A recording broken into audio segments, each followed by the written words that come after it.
जिला गरियाबंद में मारे गए 5 करोड़ 22 लाख रुपए के इनामी नक्सली। मुठभेड़ में मोडेम बालकृष्ण उर्फ मनोज, सेंट्रल कमेटी सदस्य प्रमोद उर्फ पंडरअण्णा, उड़ीसा राज्य कमेटी सदस्य बिमल उर्फ जाडी वेंकट, उड़ीसा राज्य कमेटी सदस्य जैसे शीर्ष माओवादी नेतृत्व सहित कुल 10 माओवादी मारे गए। जिला गरियाबंद के थाना मैनपुर क्षेत्र अंतर्गत राजाडेरा मर्टल पहाड़ियों में हुआ पुलिस नक्सली मुठभेड़ में ग्रेडेड हथियार सहित कुल 10 हथियार एवं अन्य सामग्री बरामद। नक्सलियों की उपस्थिति की सूचना पर गरियाबंद पुलिस की E30 STF CF तथा कोबरा 207 के द्वारा चलाया गया संयुक्त अभियान छत्तीसगढ़ में वरिष्ठ अधिकारियों के निर्देश में चलाए जा रहे नक्सल उन्मूलन अभियान के तारतम्य में जिला गरियाबंद के थाना मैनपुर अंतर्गत राजाडेरा मटल पहाड़ी के क्षेत्र में उड़ीसा स्टेट कमेटी के धमतरी गरियाबंद नुआपाड़ा डिवीजन के नक्सलियों की उपस्थिति की सूचना पर दिनांक 10/9/2025 को गरियाबंद पुलिस की E30 STF CF तथा कोबरा 207 की संयुक्त पार्टी नक्सल विरोधी अभियान में सूचना स्थल की ओर से रवाना हुए थे। अभियान के दौरान दिनांक 11/9/2025 को राजाडेरा मटल पहाड़ी में नक्सलियों द्वारा घात लगाकर सुरक्षा बलों को जान से मारने व हथियारों को लूटने के उद्देश्य से अंधाधुंध फायरिंग किया गया। सुरक्षा बलों द्वारा भी आत्मरक्षार्थ जवाबी कार्यवाही करते हुए नियंत्रित फायर किया गया। दिनांक 11/9/2025 से दिनांक 12/9/2025 के प्रातः 8 बजे तक माओवादी द्वारा लगातार सुरक्षा बलों के ऊपर अंधाधुंध फायरिंग किया जाता रहा। सुरक्षा बल के जवानों द्वारा अदम्य साहस, वीरता और धैर्य का परिचय देते हुए माओवादियों को मुंहतोड़ जवाब दिया गया। मुठभेड़ के पश्चात घटनास्थल व आसपास के क्षेत्र में सर्चिंग करने पर 6 पुरुष तथा 4 महिला सहित कुल 10 नक्सलियों के शव बरामद किए गए। मुठभेड़ में AK-47 इंसास SLR जैसे ऑटोमेटिक हथियार सहित कुल 10 हथियार व भारी मात्रा में नक्सल सामग्री बरामद किया गया। देखे गरियाबंद जिले के SP निखिल राखेचा एवं नक्सल ऑपरेशन के लिए ADG विवेकानंद सिन्हा तथा रायपुर संभाग के IG अमरेश मिश्रा ने क्या कहा।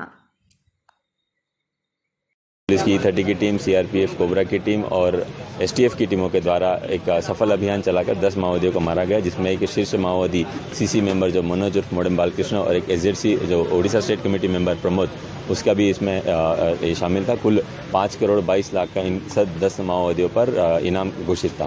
तो एक बहुत ही एक बेहतरीन कार्रवाई सुरक्षा बलों द्वारा की गई। सर, साल 2025 में अब तक कितने माओवादियों को गरियाबंद जिले में मार गिराया गया है? गरियाबंद जिले में कुल अभी तक के 28 माओवादियों को पिछले 9 महीने में मार गिराया गया है और इसमें कुल 21 माओवादियों ने अलग अलग क्षेत्रों में जाकर आत्मसमर्पण भी किया गया। आपके माध्यम से मैं एक मैसेज बचे हुए जो माओवादी इस क्षेत्र में कार्यरत है उनको ये देना चाहूँगा कि आप किसी भी थाना, किसी भी कैंप में जाकर आत्मसमर्पण कर सकते हैं। सरकार की आत्मसमर्पण नीति का आपको लाभ दिलाने की जिम्मेदारी हमारी रहेगी। हम पुलिस के सारे किसी भी नंबर में कॉल करके भी आत्मसमर्पण के लिए अपनी बात रख सकते हैं। सर, इसमें कितने टॉप लीडर्स थे जो इस साल मारे गए? इस ऑपरेशन में 3 माओवादी जो शीर्ष माओवादी थे उड़ीसा स्टेट कमेटी मेंबर और CC मेंबर। इससे पहले जो जनवरी में ऑपरेशन हुआ था उसमें 4 SZC Orissa state committee member और एक CC मेंबर को मार गिराने में सुरक्षा बलों को सफलता प्राप्त हुई। छत्तीसगढ़ में माओवादियों के विरुद्ध सुरक्षा बलों के द्वारा एक व्यापक अभियान चलाया जा रहा है और जो छत्तीसगढ़ को नक्सल समस्या से मुक्त करने का जो संकल्प लिया गया है उसके लिए सुरक्षा बल और CAPF, जिसमें CRPF, ITBP, BSF सभी लोग कंधे से कंधे मिलाकर काम कर रही है। और इसमें बस अगर 2024 और 25 की बात करें, इसमें सुरक्षा बलों को अभूतपूर्व सफलताएं हासिल हुई हैं और इसमें न केवल छत्तीसगढ़ पुलिस का बल्कि CAPF, जिसमें CRPF का महत्वपूर्ण योगदान है। जैसे कि कई मौकों पर आपको बताया जा चुका है कि माओवादियों के विरुद्ध एक व्यापक कार्ययोजना बनाई गई है और उन व्यापक कार्ययोजना के फलस्वरूप माओवादी विरोधी अभियानों में छत्तीसगढ़ में बस 2024-25 में अब तक 465 माओवादी मारे गए हैं, जिसमें एक CPI माओवादी जो कि एक प्रतिबंधित संगठन है उसका महासचिव के साथ साथ जो 3 CC, जिसमें कल एक जो सीसी गरियाबंद में मारा गया उसको मिलाकर के 3 सीसी सहित 465 माओवादी मारे गए हैं।